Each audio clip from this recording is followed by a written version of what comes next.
Hi, I'm Grace Mitchell, and this is the story of how my family learned that sometimes the most powerful people are the ones they look down on the most.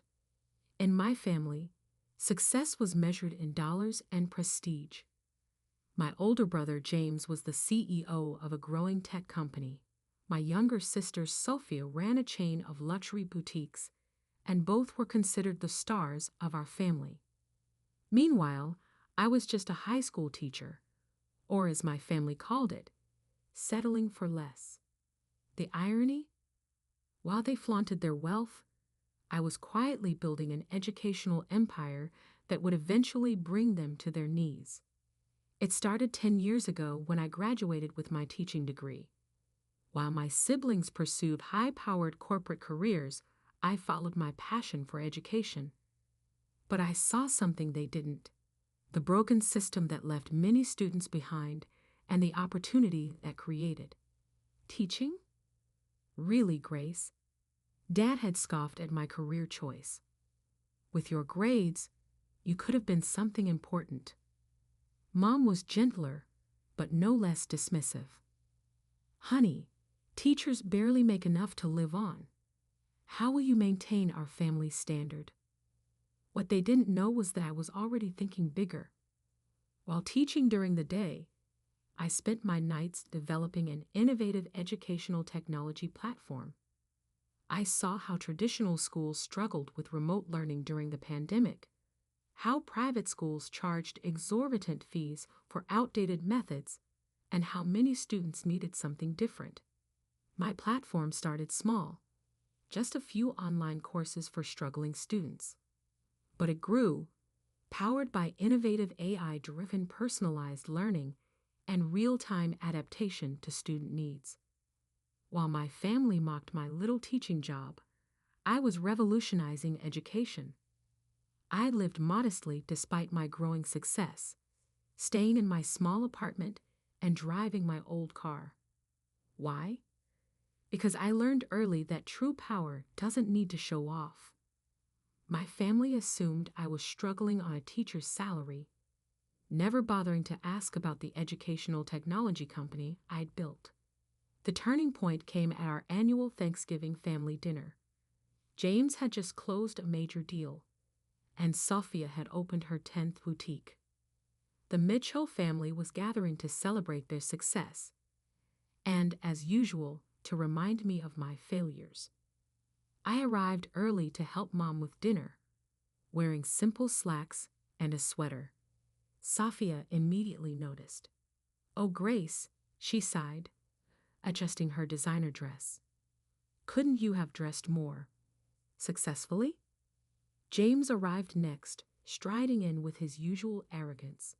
"Hey, it's our favorite charity case. How's shaping young minds, sis? Still making pennies?" I smiled, helping Mom with the turkey. "The students are doing well.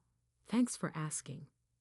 Dad came in from his study, barely acknowledging me as he hugged my siblings. "James, heard about the deal. Brilliant work, son. And Sophia, your new boutique location is perfect." The dinner table was set with our best china, crystal glasses sparkling under the chandelier. As we sat down, James's wife Amanda started discussing their children's education. "The tuition at Wellington Prep is insane," she complained, naming one of the most prestigious private schools in the city. "But of course, only the best for our kids." "Same at Riverside Academy," Sophia chimed in, referring to where her children attended. "But that's what it takes for success." I took a sip of water, hiding my smile. They had no idea that both schools were now owned by my company, EdTech Innovations, through recent acquisitions. "Well," James smirked, "some of us can afford the best, unlike others who chose to teach." Dad nodded sagely. "It's about ambition. Some people just don't have it."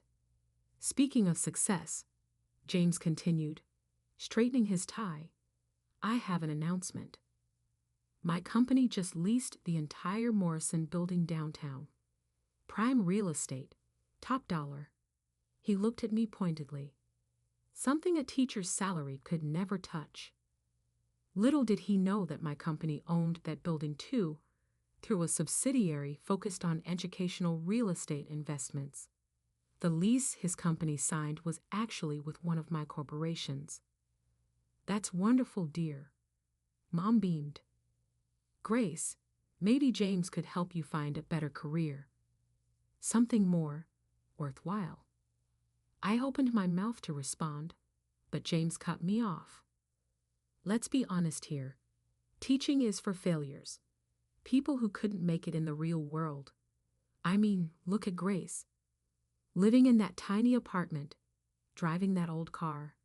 Is that really someone who deserves to be at this table celebrating success? The room fell silent. Even Mom looked uncomfortable. James? I started, but Dad interrupted.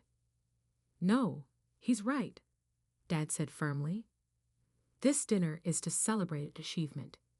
Grace, maybe it's better if you go. We'll save you some leftovers. I looked around the table. Sophie was studying her plate. Mom wrung her napkin in her hands. James sat back, triumphant. Slowly, I stood up, placing my napkin beside my untouched plate. Thank you for your honesty, I said quietly. I'll see myself out. As I walked to my car, I pulled out my phone and sent 2 emails that would change everything. The first to my legal team, the second to the board of directors. Tomorrow morning, my family would learn exactly what kind of failure they'd just kicked out of Thanksgiving dinner. And their world would never be the same. The next morning dawned crisp and clear as I sat in my downtown office. Not the high school classroom where my family assumed I spent my days, but the executive suite of EdTech Innovations headquarters. I watched through floor-to-ceiling windows as my family members arrived one by one, responding to urgent messages they'd received at dawn. James arrived first, storming through the lobby in his designer suit, demanding to know why his company's lease had been suddenly terminated. Sophia came next, her perfect makeup not quite hiding her panic after learning both her children's school admission had been under review. My parents arrived last, clutching letters about an emergency board meeting of the family's charitable foundation. I watched on the security feed as they were directed to the main conference room, their confusion growing as they recognized each other. What are you doing here? James demanded when our parents walked in. Emergency foundation meeting, Dad replied, waving his letter. But why are you both here? Sophie was checking her phone frantically. I can't reach anyone at the kids' school. Something about new ownership reviewing all admissions. New ownership? James's head snapped up. The Morrison building just got sold too. My entire lease is void. This has to be a mistake. That's when I walked in, still wearing my simple teacher's clothes. The room fell silent. Grace. Mom looked bewildered. What are you doing here? I took my place at the head of the conference table, nodding to my executive team as they filed in with documents. I think it's time we had a family meeting about education and success. We don't have time for your teacher talk, James snapped. Some of us have real business crises to handle. I smiled, sliding folders across the table. Actually, those crises are why you're here. Let me introduce myself properly. I'm Grace Mitchell, CEO of EdTech Innovations and its subsidiaries, including Wellington Prep Schools, Riverside Academy, and Mitchell Educational Properties. The color drained from their faces as they opened the folders. That's impossible, Sophia whispered, staring at the documents. These schools, the property holdings, are all part of my little teaching job. I finished. EdTech Innovations currently manages assets worth $2.8 billion, including the entire Wellington and Riverside school networks, dozens of commercial properties, including your building, James, and the largest educational technology platform in North America. Dad's hands trembled as he read. But you're just a teacher. I am a teacher, I corrected him. One who saw how broken our education system was and decided to fix it. While you were all mocking my career choice, I was building something that would change thousands of lives. I clicked a remote, bringing up our company's portfolio on the wall screen. Every time you dismissed education as beneath you, I acquired another school. Every time you bragged about real business, I expanded our technology platform.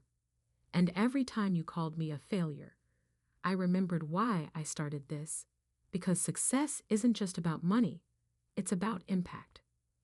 So what now? James's arrogance had evaporated. You're going to kick my company out? Remove my kids from their schools?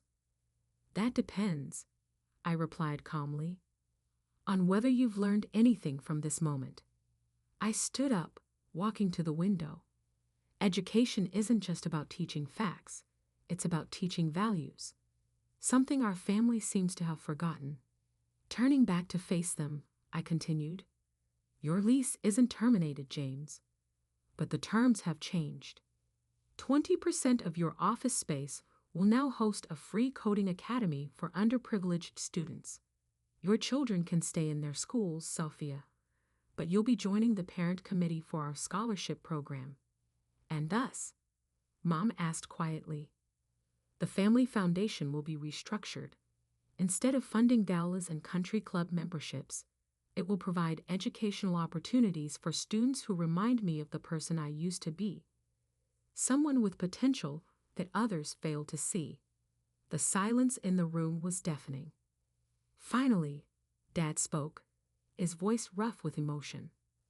All these years, we thought. You thought what you wanted to think. I finished gently. You saw a teacher and assumed you knew my worth. You never asked about my dreams, my work, my success, because it didn't fit your definition of achievement. Sophia wiped tears from her eyes, smudging her perfect makeup. Why didn't you tell us? Would you have listened? I asked. Or would you have tried to take over, like you do with everything else? Over the next few months, our family dynamics shifted dramatically.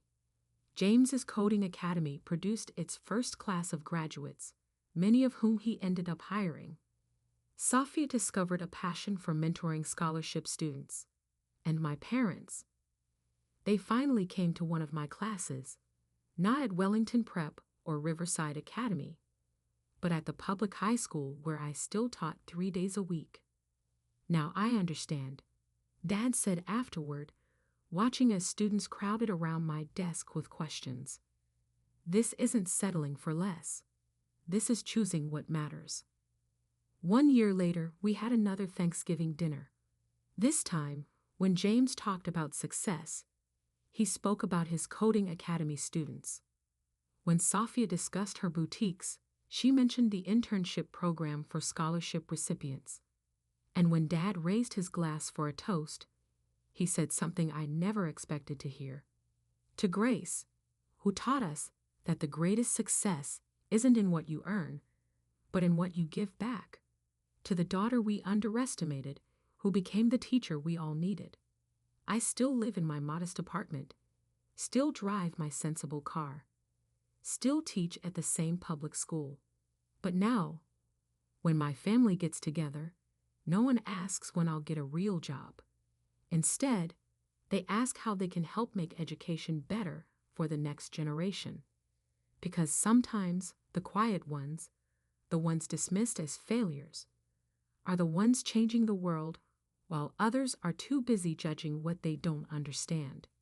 And sometimes the best revenge isn't proving others wrong. It's teaching them how to be right. That's not just good business.